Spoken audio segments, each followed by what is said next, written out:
Fitness coach. তো গতকালকে আমি আমের উপকারিতা নিয়ে আলোচনা করেছিলাম। আপনারা যদি এখনো অবধি ভিডিওটা না দেখে থাকেন তাহলে চেক করে নিতে পারেন। আজকে আমি আমের ক্ষতিকর দিক নিয়ে কথা বলবো। আম হলো প্রাকৃতিক মিষ্টির একটা সমৃদ্ধ উৎস। তা রক্তে শর্করার মাত্রাকে বৃদ্ধি করে, তাই বেশি পরিমাণে আম খেলে ডায়াবেটিসের মতো সমস্যা আসতে পারে। বেশি আম খেলে ডায়রিয়ার সমস্যা আসতে পারে।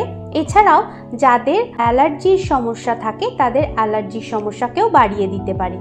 আমের প্রচুর ক্যালোরি, তাই আম খেলে ওজন বেড়ে যেতে পারে। যারা ওয়েট লস করছেন তারা দেখে শুনে আম খাবেন। বেশি পরিমাণে আম খেলে তা শরীরের তাপকে বাড়িয়ে দেয়, তাই সারাদিনে একটার বেশি আম খাওয়া একদমই উচিত নয়।